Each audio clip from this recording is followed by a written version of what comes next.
Caitlin Clark and the Indiana Fever had over 1.8 million viewers. This is now on an NFL Sunday. They had over 1.8 million viewers, and the rest of the games had around 400,000 viewers. These people are coming in waves to watch one player who has sold out every single arena that she has played in this season. Well, I have not seen the viewership reports for the games last night yet, but I'm sure that it is probably double of what the Indiana Fever game got on Sunday. So, Jemele Hill walks into a bar and says the WNBA ratings aren't all about Caitlin Clark, but they'd be higher if she was playing. Confused? Yeah. So is everyone else. Let's untangle this pretzel logic and see what's really going on with the league's viewership. Here's the deal. WNBA playoff ratings just took a nosedive. We're talking a 60% drop. Clark's game pulled in 2.54 million viewers, but the recent semifinal, only 929,000. That's like going from a packed arena to a high school gym. She's the most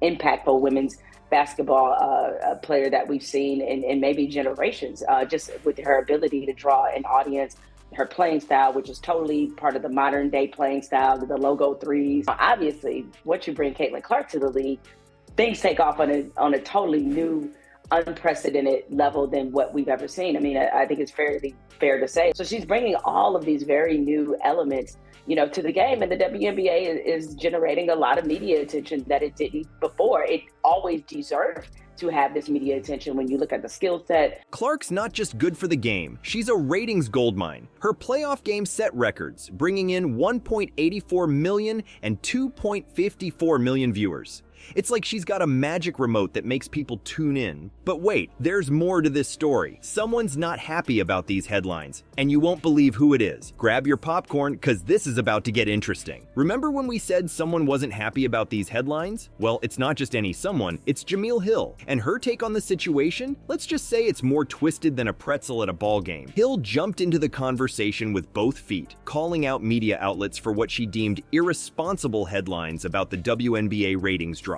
200,000 more people came to watch the Indiana Fever than any other team in the league. The second best was 400,000. The Fever attendance is 200,000 more people this season than any other organization. The Liberty is next at 400,000. These are numbers when people talked about at the beginning of the season, the high tide lifts all boats or whatever, basically. Like, if you buy into this, everybody is going to eat. But here's where things get wild. In the same breath, she both confirmed and denied Clark's impact on viewership. Get this, Hill said, would the ratings be higher if she were in it? Of course. But then she tried to argue, it's not all about Clark. Talk about trying to have your cake and eat it too. Fans weren't buying it. They lit up social media faster than Clark sinks three-pointers. One fan hit the nail on the head. You literally just contradicted yourself. First sentence, you say it's irresponsible to say that ratings are down because CC isn't playing, but right after you say that ratings would be higher if she were in it.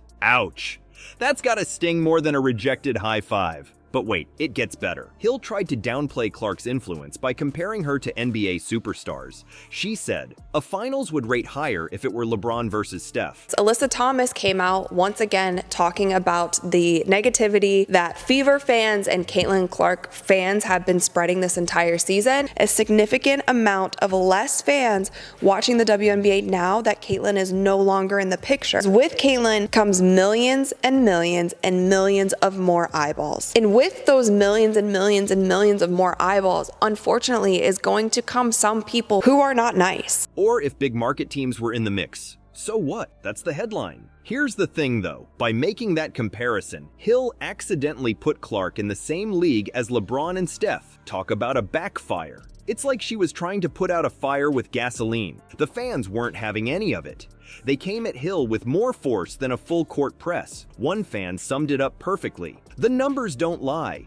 And boy, do those numbers tell a story. Remember those ratings we talked about earlier? The 60% drop? Yeah, that's not just a little dip. That's a Grand Canyon-sized crater in viewership, and it happened right after Clark's last game. Coincidence? I think not. Hill's comments did more than just ruffle some feathers. They shone an even brighter spotlight on Clark's star power. It's like she was trying to dim Clark's light but ended up giving her a bigger stage. Think about it. If Clark wasn't such a big deal, why would a respected sports journalist like Hill even bother commenting? Caitlin Clark got all but one Rookie of the Year vote. She will not have the distinction of being a unanimous Rookie of the Year. Is it a big, I would tend to think Caitlin Clark doesn't care, but she probably does care a little bit. And a lot of people are celebrating that. They're excited. They stay strong, whoever it was that, kept it real and blah, blah, and denied her that distinction. It's like she was trying to say, pay no attention to that superstar behind the curtain, but the curtain's been pulled back, and everyone can see the truth. Clark isn't just good for the WNBA, she's a game changer. Her impact is so huge that even attempts to downplay it end up proving how important she really is. You know how some players are more than just athletes. They become cultural icons. That's exactly what's happening with Clark, and it's reshaping the entire landscape of women's basketball. Let's talk about Caitlin Clark's rookie season. This girl isn't just good, she's redefining what it means to be a WNBA star. She snagged the Rookie of the Year title, and it wasn't even close. If Caitlin Clark somehow wins the WNBA championship this year, she will have put together the greatest rookie season in the history of professional sport. Include Caitlin Clark in the conversation, as I like to do, but we're also going to bring the NFL, Patrick Mahomes, Lamar Jackson, Caitlin Clark, Deion Sanders, all in the same boat with historical perspective and knowledge.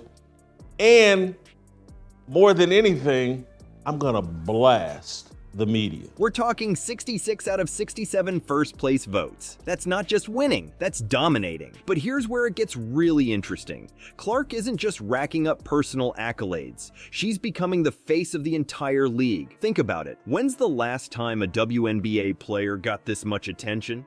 It's like she's got a spotlight following her everywhere she goes. Now you might be thinking, okay, she's good, but is she really changing the game that much? Well, let me put it this way. Remember how the NBA exploded in popularity when guys like Magic Johnson and Larry Bird came along? That's what we're seeing with Clark. She's not just a player, she's a phenomenon. Let's break it down. The WNBA has always had amazing athletes, but it's struggled to get the same kind of attention as the men's game. Enter Caitlin Clark. Suddenly, people who've never watched a WNBA game in their lives are tuning in. Why? Because they want to see what all the fuss is about. And boy, does Clark deliver. She's not just putting up numbers, she's putting on a show. Every game she plays is like a highlight reel. Crossovers, no-look passes, deep threes. She's got it all. It's like watching a mix of Steph Curry and Magic Johnson, but in the WNBA. But here's the really crazy part. Clark isn't just bringing in casual fans. She's creating die-hard WNBA enthusiasts.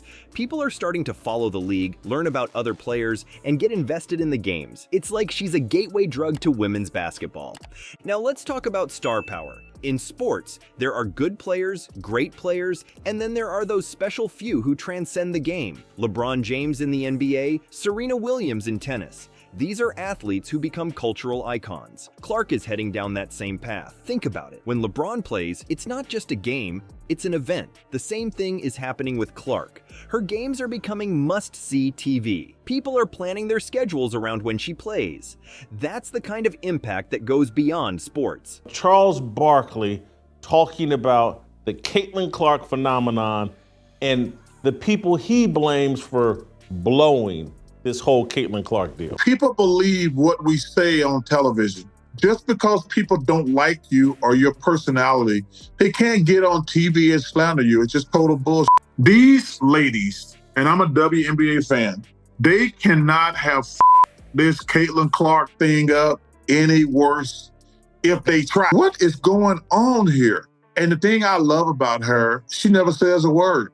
But these ladies, who I love and respect their game, they couldn't have this thing up. But it's not just about entertainment. Clark's success is opening doors for the entire league. More viewers mean more sponsorships, more media coverage, and more opportunities for all WNBA players. She's not just elevating her own game, she's lifting the entire sport. And here's what's really exciting. We might only be seeing the beginning. Clark's just a rookie. Imagine what she'll be doing in a few years when she's really hit her stride. We could be witnessing the birth of a legend. Hold up though, before we crown Clark the savior of the WNBA, we need to talk about something serious. This whole one-player show thing, it could be a ticking time bomb for the league. Here's why that matters. The WNBA's got a superstar on their hands, no doubt about it. But relying too much on one player, that's like putting all your money on a single number in roulette. Sure, you might hit it big, but what happens when that luck runs out? Think about it. Right now, Clark's bringing in the crowds, the ratings, the buzz. It's awesome to see. But what happens when she's not playing? Or worse, what if she gets injured? Suddenly, all that attention could vanish faster than a fast break. The WNBA Rookie of the Year race was pretty much neck and neck for the majority of the season. But now, the league has officially crowned its queen. Caitlin Clark is your 2024 WNBA Kia Rookie of the Year. My girl averaged 19.2 points a game, 5.7 rebounds, and led the league with 8.4 assists per game. And that made her the first rookie to ever lead the W in that category. And I mentioned the Rookie of the Year race being tight throughout the season, but she ended up with 66 votes from a national panel of 67 sports writers and broadcasters. This isn't just a WNBA problem.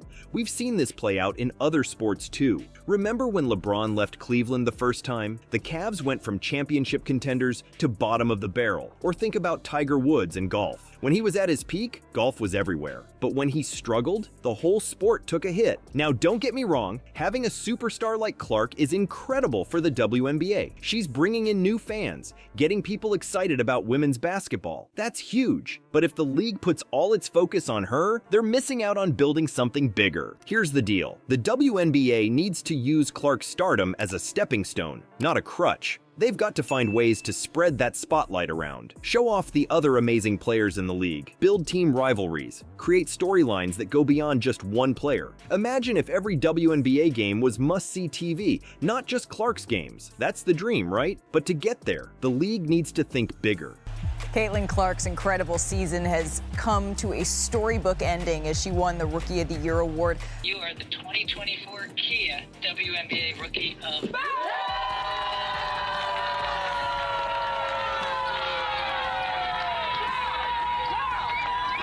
Caitlin Clark's rookie season, it was a show. Her 769 points set a new rookie record, passing Hall of Famer Simone Augustus from her debut campaign. They need marketing strategies that highlight team dynamics, not just individual stars. They need to make every player a household name, not just Clark. And here's where it gets really interesting. The WNBA could actually use Clark's popularity to boost the whole league. How? By using her games as a launch pad. Get people in the door with Clark, then show them how awesome the rest of the league is. It's like using a popular song to get people to listen to a whole album. But it's not just about marketing. The WNBA could look at changing things up on the court too. Maybe tweak some rules to make the game even more exciting. Or start development programs to create the next generation of superstars. The goal? Make sure that when people tune in for Clark, they stick around for everything else. Now here's the tricky part. The WNBA is in a tough spot. They've got this incredible opportunity with Clark, but they've also got to think long term. It's like they're walking a tightrope. Lean too much on Clark, and they risk the whole league tumbling if she falters. Caitlin Clark showed up, and this is proof that her life is 10 times as hard as, to get the same credit. People were actually watching her play basketball, so that added stress of the much bigger audience certainly came into play. I don't want to say scrutiny, but coverage is another way of lowering the bar. And I'm going to say this again. This is a Confucius mantra. The standards they set for you is what they really think of you. Don't use her star power enough, and they miss out on a chance to really grow the game. So what's the answer? It's all about balance. Use Clark's star power, absolutely, but use it to build something bigger. Create a league where every game is exciting, where every player has fans, where women's basketball is must-watch sports. Is it easy? Heck no. But it's necessary, because at the end of the day, the WNBA isn't just about one player. It's about an entire league of incredible athletes pushing the boundaries of what's possible in basketball. Alright, let's wrap this up. Caitlin Clark's not just a player, she's a game changer. But the WNBA's got a problem. They're riding the Clark wave, but what happens when it crashes? Jemele Hill tried to downplay Clark's impact, but that backfired big time. She ended up proving just how important Clark is. It's like trying to hide an elephant behind a lamppost. So what's next? The WNBA's got to use Clark's star power to lift the whole league. They need to turn her fans into WNBA fans. It's not just about one player. It's about building a league that's exciting from top to bottom. Here's the million-dollar question. Can the WNBA use Clark to launch the whole league into the stratosphere? Or is this just going to be a one-woman show?